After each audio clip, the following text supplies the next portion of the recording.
Well, hello everyone and welcome to a rather wintry, windswept and rainy edition of Wild Your Garden today. Now I'm in my home county of Lincolnshire and I'm actually carrying out some pond maintenance on a pond that was created about 8 years ago now, something like that.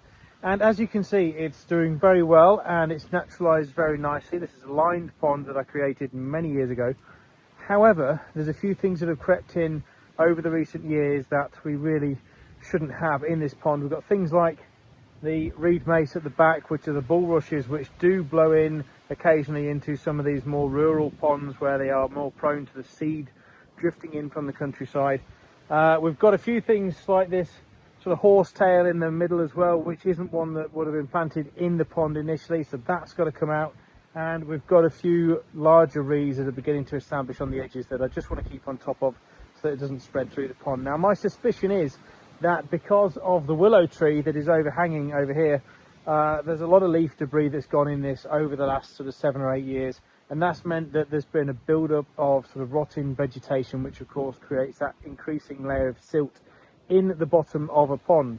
So with that in mind, I think that what's happened is the silt layers have built up a bit, enough to be able to support more shallower rooting bits of vegetation like this sort of horsetail on the silt itself. So I think once this is cleared, there's going to be another visit to then pump it all out, remove all the stuff, which is another job completely. So today's mission is to get on top of the vegetation so we can get back to the bare bones of this wildlife pond. So with my trusty waders on, head to toe, I'm going to get in the pond and start clearing some stuff out. Stay tuned.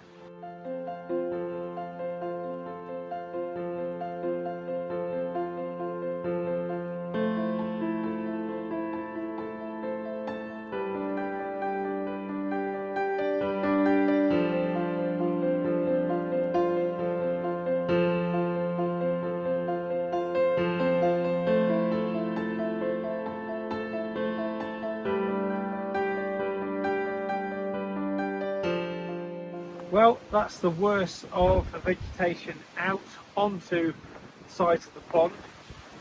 Most of the vegetation in that far right hand corner was actually yellow flag iris. There's a few reed mace, bulrushes, but most of it was the yellow flag. So yeah, word of warning, don't plant the yellow flag iris in your pond if you've got a small to medium sized wildlife pond. It will take over.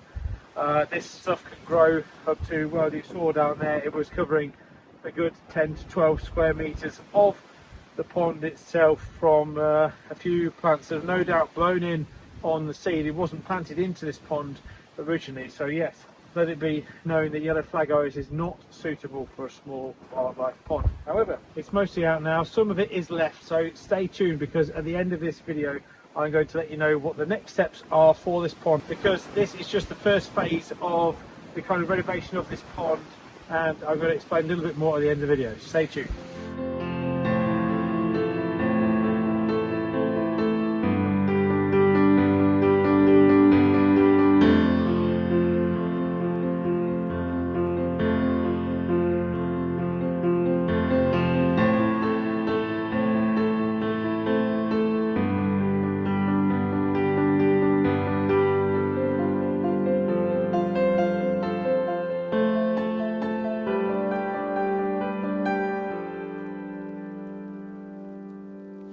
Well, there you have it, one times wildlife pond in a bit better shape than it was a few hours ago. My hands probably aren't absolutely freezing cold. Of course, it is the 1st of December, so it's my last pond clear out maintenance job of the year of 2025. So yes, I hope you've enjoyed the video. Stay tuned because I'm going to be back here again next year to do a bit more work on this pond to try and reduce a lot of the silt that has built up.